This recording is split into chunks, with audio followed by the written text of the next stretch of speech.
नमस्कार। आज के कार्यक्रम में आप सभी का बहुत बहुत स्वागत है। आज हमारे साथ है राजस्थान के संसदीय कार्य एवं चिकित्सा मंत्री श्री राजेंद्र सिंह राठौड़। मंत्री जी, आपका स्वागत हमारे कार्यक्रम में।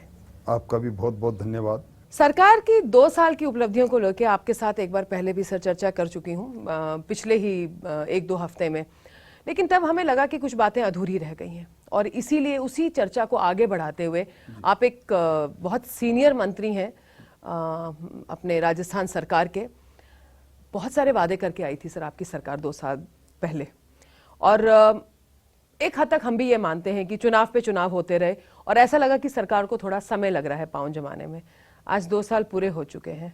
उन वादों को थोड़ा सा याद करते हुए आप क्या उपलब्धियां गिनाना चाहेंगे पिछले 2 साल में, भाई कि हाँ इसमें हम लोगों ने सक्रिय रूप से कदम बढ़ाया है? 2 वर्ष पहले का दृश्य जब याद आता है, जनपद से यात्रा प्रारंभ की थी माननीय वसुंधरा जी ने सुराज के संकल्प के साथ, और आज 2 साल के इस पूरे चीज का लेखा जोखा हम देखते हैं तो मन में इस बात का संतोष है कि इस 2 साल के अंदर वसुंधरा जी के नेतृत्व में राजस्थान ने कई करवट बदली। राजस्थान में पहली बार लोगों को लगा कि अब राजस्थान में ऐसा वातावरण है कि निवेश किया जाए। रिटर्न राजस्थान के माध्यम से आपने देखा होगा 3 लाख करोड़ से ज्यादा के निवेश के प्रस्ताव राजस्थान की सरकार के पास आए। सर ये प्रस्ताव आए, बिल्कुल मैं सही मानती हूँ, लेकिन ये प्रस्ताव जो है ये बहुत सारी चीजों पे निर्भर करते हैं। 24 घंटे बिजली का जो वादा था वो कि भाई हम लोग इंडिपेंडेंट हो जाएंगे उस चीज में, वहां कहां तक पहुंचे? राजस्थान विद्युत की दृष्टि से आत्मनिर्भरता की तरफ न केवल बढ़ रहा है बल्कि मजबूत कदमों से उन्होंने इसकी आहट भी पैदा कर दी है। राजस्थान में सिर्फ 2 साल के छोटे से काल में 4091 मेगावाट का स्वयं का उत्पादन बढ़ा लेना, राजस्थान के अंदर 32,000 मेगावाट के MOU सोलर ऊर्जा के हो जाना, इस बात को सिद्ध कर रहे हैं। और उसके साथ ही आज राजस्थान के अंदर आप कहीं चले जाओ, घरों में बिजली 22 घंटे से 24 घंटे मिल रही है। किसान को बिजली 6.5 घंटे से 7.5 घंटे के बीच में मिल रही है, और उद्योग को बिजली भी मिलेगी। इसीलिए औद्योगिक वातावरण के अंदर बिजली एक बहुत महत्वपूर्ण फैक्टर है। बिल्कुल है जी। और हमारी जो विद्युत कंपनियां जो आज आर्थिक स्थिति से मर रही है, दम तोड़ रही है, उनको वापस वो आत्मनिर्भरता उनकी आर्थिक दृष्टि से हो, उसके लिए भी राज्य सरकार ने नीतिगत कई फैसले लिए हैं। आपका कार्यकाल पूरा होते होते ये चीज हो पाएगी? जिस तेजी से बढ़ रहे हैं, मैं समझता हूं कि अगली वर्षगांठ जब हम मनाएंगे तब हम दूसरे राज्यों को विद्युत सप्लाई करने की दृष्टि से अपने कदम बढ़ा चुके होंगे। गांव का विकास, कोई आप 2 चीज या बताइए जिसमें कि सक्रिय रूप से आपको लगे कि हाँ गांव में विकास हुआ। शहर की माफिक राजस्थान के अंदर गांव के अंदर भी गौरव पथ बन जाए। हमने 1984 ग्राम पंचायत मुख्यालयों पर पहले से ही गौरव पथ का निर्माण कर चुके हैं। अब इसी अगले वर्ष के अंदर और अगले 2 वर्षों के अंदर सारे ग्राम पंचायत मुख्यालय, जब कभी भी कोई आदमी गांव में जाएगा तो उसको लगेगा वो शहर की सड़क पर प्रवेश कर रहा है। इन सारी बातों को लेकर, और हर गांव के अंदर शिक्षा, चिकित्सा, गांव के अंदर पीने का पानी, और दीनदयाल विद्युतीकरण योजना के माध्यम से गांव से दूर जो ढाणियां बस गई उनका विद्युतीकरण करने की योजना भी माननीय मुख्यमंत्री जी ने अपने हाथ में ली, और इसके लिए आवश्यक धनराशि भी उन्होंने उपलब्ध कराई। सर आपको नहीं लगता कि पहले हमें थोड़ा सा ये काम करना चाहिए था और उसके बाद हम लोग पंचायती राज चुनाव के अंदर 10th और 12th कंपलसरी जो हमने कर दी, जिसकी वजह से बहुत लोगों को तकलीफ भी हुई और फिर दुनिया भर के फर्जी सर्टिफिकेट भी सबमिट हुए? 1 साल में 6 लाख बच्चों का नामांकन बढ़ जाना सरकारी विद्यालय के अंदर इस बात को सिद्ध कर रहा है कि सरकारी विद्यालयों के बारे में टीका टिप्पणी चाहे कुछ भी कर दें, आज गरीब और आम आदमी का बच्चा वहां पढ़ने जाने लगा है। इस प्रकार का वातावरण बन रहा है। और मॉडल स्कूल का जो कंसेप्ट लेकर आए हैं, हर ग्राम पंचायत पर एक मॉडल स्कूल जो सारी फैकल्टी से परिपूर्ण हो, मैं समझता हूं कि अपने आप में जब ये मॉडल स्कूल धीरे धीरे बनकर तैयार हो जाएंगे तो राजस्थान में शिक्षा की दृष्टि से क्रांतिकारी परिवर्तन वसुंधरा जी के नेतृत्व में हो जाएगा। लेकिन ये चीज सरकारी अस्पताल पर लागू नहीं होती है, क्योंकि सरकारी अस्पताल के डॉक्टर, सरकारी अस्पताल में जो सुविधाएं उपलब्ध करवाती है सरकार, वो वाकई सबसे अच्छी हैं।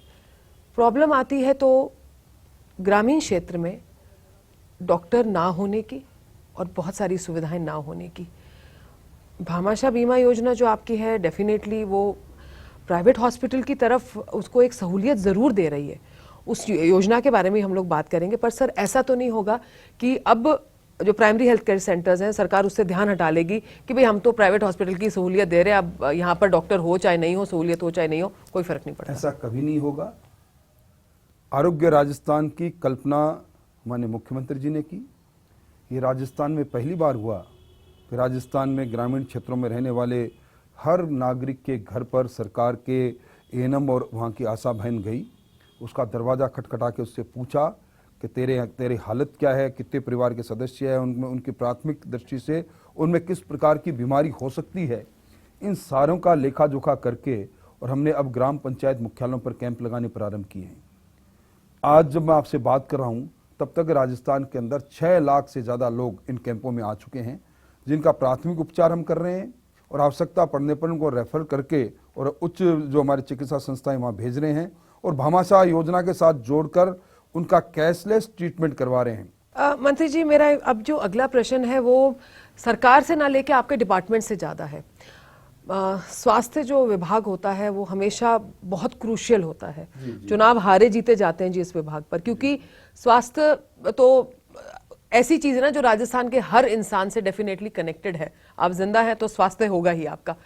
जब आपने विभाग टेक ओवर किया तो क्या चैलेंजेस थी और उनको कितना ओवरकम कर पाए आप इस पिछले 2 साल में? एक छोटे से ब्रेक के बाद हम आपसे जानेंगे। हम अभी वापस आते हैं, हमारे साथ रहिएगा।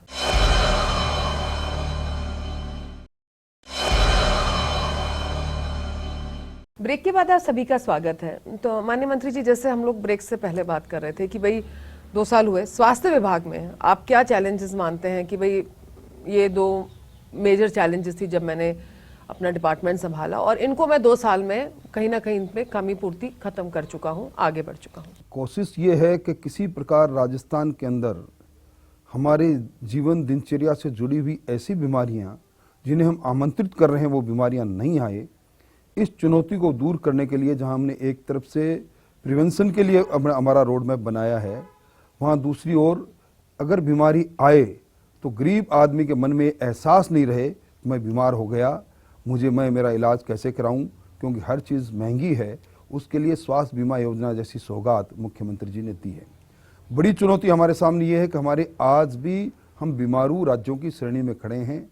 हमारी मातृ मृत्यु दर, हमारी शिशु मृत्यु दर, हमारा संस्थागत प्रसव, तीनों के अंदर हम राष्ट्रीय औसत से बेहतर काम नहीं कर पाए। एमजीडी के गोल्स को पूरा करना, जो लक्ष्य रखा था 2015 तक, उसको पूरा करना एक चुनौती है और वो तभी होगा जब हम इन स्वास्थ्य सेवाओं को सुदृढ़ करें। कैसे सुदृढ़ करेंगे? आपके पास डॉक्टर्स की कमी है, आपके पास नर्सेज की कमी है। मेरे ख्याल से अभी मैं पीछे आपकी ही वेबसाइट पर देख रही थी जिसमें लिखा हुआ था कि नर्सिंग पैरामेडिकल रिक्रूटमेंट 2013। हम 2 साल पहले सर, मतलब हमारे यहाँ टाइम पे रिक्रूटमेंट्स ही नहीं होते। 2013 के अंदर जो वैकेंसीज थी जो अब तक चली आ रही है, सर्वोच्च न्यायालय के अंदर मामला लंबित था। हमने सर्वोच्च न्यायालय में आवेदन करके अपील वापस ली है। हम इसी दिसंबर के अंदर, जबकि 2-3 दिन शेष बचे हैं, हमारा प्रयास रहेगा कि हम 20,000 की जो हमारा लक्ष्य था भर्ती का वो हम पूरा करें। हमारे पास मानव संसाधन कम है, हमने चिकित्सकों की भर्ती पहले भी की, हम आगे भी बढ़ा रहे हैं। हमारे मेडिकल कॉलेज, हमारे एमसीआई की इंस्पेक्शन कई प्रकार के सवालिया निशान छोड़ जाते हैं। हम कोशिश कर रहे हैं एक फैकल्टी हमें मिले। हमने दूरस्थ गाँव के अंदर हमारा डॉक्टर रुके, उसके लिए उसके वेतन के अलावा हाई फोकस डिस्ट्रिक्ट के अंदर 30,000 तक का इंसेंटिव देने का फैसला किया। इंसेंटिव बेसिस लोगों को हम इस विभाग में तैनात करें, इसका हम प्रयास कर रहे हैं। हमने एक धौलपुर से प्रयोग प्रारंभ किया हेल्थ रूट का। हमारे खुद के डॉक्टर प्रतिदिन निर्धारित स्थान पर जाएं, गांव के अंदर वहीं हमारी मोबाइल वैन से मरीज को देखें, इलाज करें, आवश्यकता पड़ने पर उसे साथ लेकर मुफ्त में आके हॉस्पिटल में भर्ती कराएं। कई प्रयोग हम कर रहे हैं, कई नवाचार कर रहे हैं। पर फिर सर कई बार क्या होता है कि प्रोजेक्ट शुरू होते हैं, बड़े अप्रिशिएट भी होते हैं, पर उसके बाद उन पे और कुछ कार्य नहीं होते। नहीं, ऐसी बात नहीं। धौलपुर का प्रयोग अगर सफल हो गया, हम राजस्थान के और रिमोट डिस्ट्रिक्ट में इस योजना को लेकर जाएंगे। ऐसी बात नहीं, हमने कई नवाचार किए। हमने कुशल मंगल योजना बनाई, हाई रिस्क प्रेगनेंसी की हमारी बहनों को चिन्हित करके उनको हम किस प्रकार इंस्टीट्यूशन में ले जाकर डिलीवरी उनकी करा पाएं। बच्चा पैदा होने से लेकर बच्चा 5 साल तक हो, इसके स्वास्थ्य की रक्षा के लिए टीकाकरण से लेकर सब कामों को हमने किया। हमने पेंटामेंटन इंजेक्शन हमारे टीकाकरण के अंदर शामिल किया। उसका खर्चा जरूर बढ़ा, पर 5 बीमारियों का एक ही इंजेक्शन से टीकाकृत हो जाए, इस प्रकार के काम हमने किए। कई और काम भी करेंगे हम। सरकार तो बहुत कुछ चाहती है, लेकिन जब आप जैसे जैसे नीचे उतरते जाते हैं तो जो सरकारी तंत्र है, जो अफसर है, वहां से सपोर्ट नहीं मिलता। आज विकास का काम होगा, वो होगा हमारी वार्षिक योजना के आधार पर। वार्षिक योजना बनेगी, हमारे पास रिसोर्सेज कितने हैं उसके आधार पर। हमें विरासत में मिला 2,38,000 का कर्जा। हमें विरासत में मिला चुनावी वर्ष में अंधाधुंध चुनाव की फसल काटने के लिए की गई घोषणाओं का अंबार। 25 लाख से ज्यादा लोगों को पेंशन योजना के साथ जोड़ दिया जो पात्र नहीं थे। 2080 करोड़ रुपया उसका वार्षिक बजट बनता है, 284 करोड़ रुपया 2 महीने का देकर और योजना बनाकर चालू करके चले गए। अब इस प्रकार का जर्जर आर्थिक हालात में जब सरकार मिलती है तो उसको ठीक करने के लिए समय लगता है, परंतु सर, अब तो हो एक गया विजन समय। है मुख्यमंत्री के अंदर। अब 2 साल हो गए सर, अब मतलब कि मेरे ख्याल से पुरानी चीजों को इसीलिए अब मैंने खत्म कर चुके हैं, कंसोलिडेट करके, और अब बारी बारी करके वादे पूरे करके दिखाने का समय आ निश्चित गया है तौर सर। पर कंसोलिडेशन का वर्ष, अगला वर्ष प्रारंभ हो रहा है। उस चुनौती को मुख्यमंत्री जी ने स्वीकार किया है, चाहे वो हमारे द्वारा किया गया ये वादा 15 लाख लोगों को रोजगार से जोड़ने का हो, चाहे वो हमारे द्वारा किया गया वादा आत्मनिर्भर राजस्थान विद्युत की दृष्टि से हो, शुद्ध पेयजल मिले, राजस्थान के अंदर कृषि का बढ़ावा हो, राजस्थान का किसान पर आपदा आए तो उसको पर्याप्त सहायता मिले। हर चीज के हर रोड मैप बनाकर मुख्यमंत्री जी उस ओर आगे बढ़ रही है। और मैं समझता हूं कि उन्होंने जो बात कही थी, नया राजस्थान बनाने की बात की थी, राजस्थान के माथे से पिछड़ापन का कलंक हटाने की बात की थी, इन सब बातों को निश्चित तौर पर पूरा होगा, इसी स्वर्णमय काल में होगा। अंगदान का कार्यक्रम राजस्थान में शुरू हुआ, कैडेवर ऑर्गन डोनेशन का, लेकिन अब हम लोग पिछले कुछ महीनों से देख रहे हैं कि जो हमारा राजकीय अस्पताल है, SMS है, जिसमें मैं तो मानूंगी कि सबसे अच्छे डॉक्टर हैं और फाइनेस्ट रिसर्च और फाइनेस्ट ब्रेन्स हैं, वो इस कार्य में पिछड़ता जा रहा है। क्यों? मैं इस बात को स्वीकार कर रहा हूं। देखिए, जहां कमी रहती हो वहां किसी विभाग की अगुवाई आप करते हो तो उसकी कमी को स्वीकार भी करना चाहिए। इस काम में जो लक्ष्य मैं लेकर चला था, मैंने जो पिछले वर्ष लोगों से वादा किया था, मैं पूरा नहीं कर पाया। हमने कहा था हम कैडेवर लीवर ट्रांसप्लांट करेंगे, हम नहीं कर पाए। हाँ, हमने कैडेवर किडनी ट्रांसप्लांट किया, कैडेवर स्किन ट्रांसप्लांट किया। बिल्कुल। अब हमारा लक्ष्य है, हमारा ख्यातिनाम चिकित्सालय के साथ MOU हो चुका है IFSL के साथ, हम उस ओर आगे बढ़कर हमारे ट्रेनिंग चिकित्सक और हमारे पैरामेडिक्स ट्रेंड होके आ चुके हैं। अब वो समय दूर नहीं जब लीवर की तरफ ही हम बढ़ेंगे ट्रांसप्लांट करने के लिए और दूसरी चीजों को हम पूरा करेंगे। वापस आते हैं सर थोड़े से राजस्थान सरकार के वादों पर, और आपने चर्चा शुरू करी थी रिसर्जेंट राजस्थान से, और उसमें हम लोगों ने बात करी बिजली की। बिजली के साथ साथ सर 2 चीजें और जुड़ी हुई हैं जिसके लिए रिसर्जेंट राजस्थान बनाने के लिए बहुत आवश्यकता है, और वो है एक तो जल, वाटर रिसोर्सेज, और दूसरा है स्किल डेवलपमेंट। तो थोड़ा सा उसमें कितना कार्य हो चुका है और कितना हम काम दिखा सकते हैं, क्योंकि मतलब कागजों पे ना हो। एक छोटे से ब्रेक के बाद सर हम आपसे जानेंगे। हम अभी वापस आते हैं। जी हाँ, कहीं जाना नहीं।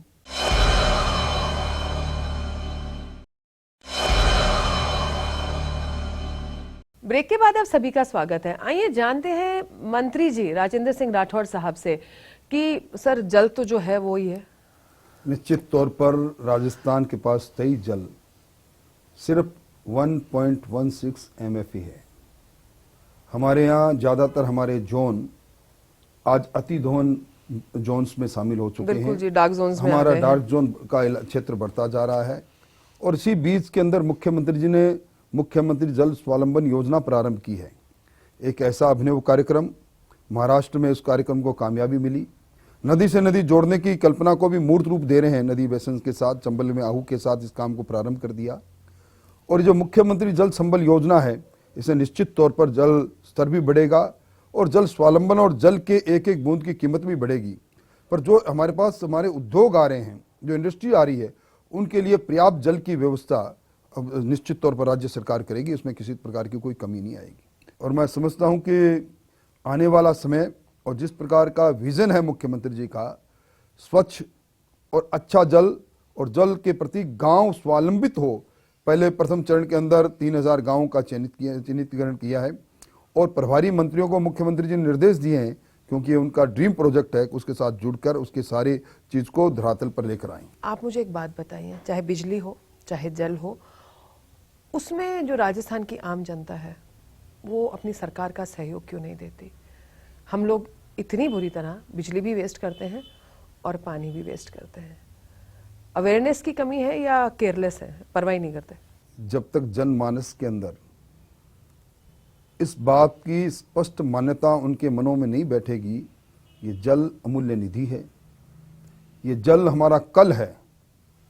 लगातार घोषणाएं हो रही है कि अगला विश्व युद्ध जल पर हो सकता है।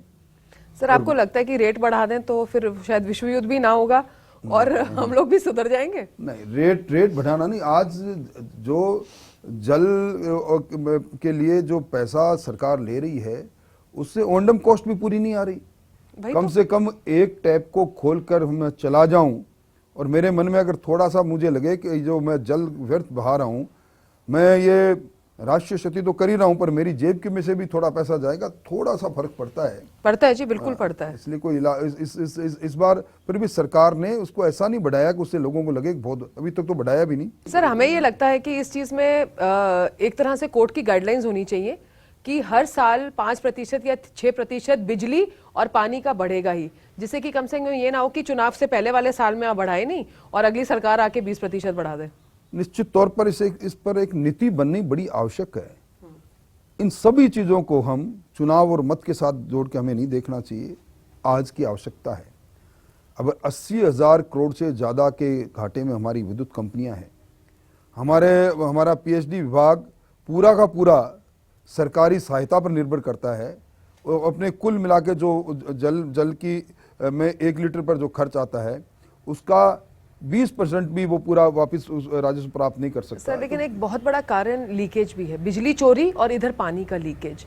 जितनी लंबी दूरियों में पानी की पाइपलाइन बिछी हुई है, एकाएक बदल नहीं जा सकती, परंतु फिर भी जिस प्रकार का कार्यक्रम हाथ में लिया गया है, अलग अलग कार्यक्रमों में जहां आवश्यकता पड़ रही है वहां पाइपलाइन बदली भी जा रही है और धीरे कर ऐसे शायद सारी बदल जाइंगी आने वाले कुछ निश्चित तौर पर समय जरूर लगेगा। आवश्यकता है। आज कई प्रकार के जल जनित रोग फैल रहे हैं पाइपलाइन के लीकेज से। जहां जल का क्षय तो हो ही रहा है, वहां जब वो सक करता है बाहर के पार्टिकल्स को और गंदे पानी को, तो कई बीमारियां पैदा होती है। आज की आवश्यकता है। परिवार कल्याण भी आपके पास है सर, और जब परिवार कल्याण की बात करते हैं तो सर एक समय पे बहुत बात हुआ करती थी और बहुत सरकार भी इस चीज़ को आगे लेके चलती थी, छोटा परिवार, सुखी परिवार, बच्चे 2 ही अच्छे, और बड़े पोस्टर भी होते थे, बार बार रेडियो पे भी ऐड सुनते थे। सर, भारत की जनसंख्या आज भी एसेट है या लायबिलिटी है, इसके ऊपर तो खैर अलग अलग चर्चाएं हैं, लेकिन क्या आज सरकार ने इसको एक धार्मिक और राजनीतिक मुद्दा मान के जनसंख्या पर बात करनी बंद कर दी? आज भी हम नियोजित परिवार के लिए, छोटे परिवार के लिए अपने लक्ष्य निर्धारित भी करते हैं। हम नसबंदियां भी करवाते हैं, हम पुरुष नसबंदी के लिए भी प्रयत्नशील रहते हैं। और ये बात आपने सही कही कि आज की तारीख में राजस्थान की जहां मैं बात करता हूं, 1 साल के अंदर 17 लाख मेहमान लगातार हमारे इस राजस्थान की धरा पर आ रहे हैं। चिंता की बात है। इसके लिए अब वो स्लोगन्स की आवश्यकता नहीं, आज गांव के ठेठ आदमी से बात कर लो, वो भी कहेगा कि परिवार तो छोटा होना चाहिए। और इस कंसेप्ट को लोगों ने स्वीकार भी किया है और इसको जन चेतना के साथ जोड़कर हमने जितनी आवश्यकता पड़नी होती है, सरकार उस और अपनी कार्यकारी योजनाएं भी बनाती है। सरकार आपके द्वार, क्या ये सिर्फ एक जुमला है? राजस्थान की सरकार पहली सरकार है जो 3-3 संभागों में न केवल गई, बल्कि हर ग्राम पंचायत मुख्यालय पर मंत्री स्तर का अधिकारी गया। 3 लाख से ज्यादा अलग अलग परिवाद मिले, उनमें से 90% परिवादों पर सरकार ने निर्णय कर दिया। सारे परिवाद जो मिले उसमें जो मांगे की वो सारी पूर्ति एक छोटे समय में हो जाए संभव नहीं। अब अपना जिला, अपनी सरकार, मुख्यमंत्री वसुंधरा जी एक जिले में पहुंचती है, 3 दिन वहां रहती है और यकायक जाकर वहां सरकार के कार्यक्रम, सरकार के विकास के काम अपनी आंखों से देखती है। आपने देखा होगा नागौर के अंदर हाउसिंग बोर्ड के निर्माण पर जो कार्रवाई उन्होंने की। बिल्कुल नहीं। और सर बहुत लोग आते हैं, क्योंकि कहीं ना कहीं बार बार वही बात होती है सर, अफसर नहीं सुनते और जनप्रतिनिधि फिर भी सुन लेते हैं। अफसरों को भी सुनना पड़ेगा, जो हमें संवैधानिक अधिकार दिया है। हमारी न्यायपालिका, कार्यपालिका और विधायिका तीनों को अपने अपने दायित्व को पूरा करना पड़ेगा और इस पर लगातार इस काम के लिए आगे बढ़ रहा है ये काम। और मैं समझता हूं कि इस शासन के अंदर जहां मंत्री प्रति 4 दिन सप्ताह में सोमवार, मंगलवार, बुधवार, बृहस्पतिवार को अपने घरों पर सुनवाई करते हैं, वहीं कार्यकर्ताओं के लिए हमारा भारतीय जनता पार्टी का कार्यालय खुला है। मुख्यमंत्री जी के स्तर पर सारे परिवारों का ऑनलाइन दर्ज किया जा रहा है, पोर्टल बना हुआ है, उनका निस्तारण भी हो रहा है। और सर आने वाले ही वर्षों में मैं ये चाहूंगी कि जो एक हम लोग बात करते हैं सरकार के कंसोलिडेशन ऑफ वर्क्स की, उसका काम ग्रामीण क्षेत्र में और भी ज्यादा हो, और बाकी भी जो वादे भाजपा निश्चित सरकार ने तौर पर हमसे करे थे वो आने वाले 3 वर्षों में भाजपा सरकार अपना एक एक वादा पूरा कर सके। निश्चित तौर पर करेगी, हमें अपने नेतृत्व पर भरोसा है। आज राजस्थान हर क्षेत्र के अंदर, आप स्किल डेवलपमेंट की बात कर रहे थे, अभी इंटरनेशनल एजेंसी ने राजस्थान को स्किल डेवलपमेंट के अंदर बेस्ट स्टेट का अवार्ड दिया है। हम सोलर एनर्जी के अंदर बेस्ट स्टेट का अवार्ड लेकर आए हैं। हम कृषि उत्पादन के कई क्षेत्रों में बेस्ट स्टेट का अवार्ड लेकर आए हैं। बस जी, ईटीवी परिवार और राजस्थान के लोगों की तरफ से आपको और भी इस चीज के लिए सर शुभकामनाएं, और इसी तरह से अग्रणी होकर आगे बढ़ते रहें, जिससे कि राजस्थान सर ये बीमारू स्टेट से निकल के भारत की एक डेवलप्ड स्टेट और जो कि एक नेतृत्व करे कार्य के लिए, इसमें खड़ा दिखे हम लोगों को। आपका बहुत बहुत धन्यवाद। आपका भी बहुत बहुत धन्यवाद। तो ये थे माननीय मंत्री श्री राजेंद्र सिंह राठौड़। हम जल्दी आपके बीच दोबारा होंगे, तब तक जय हिंद।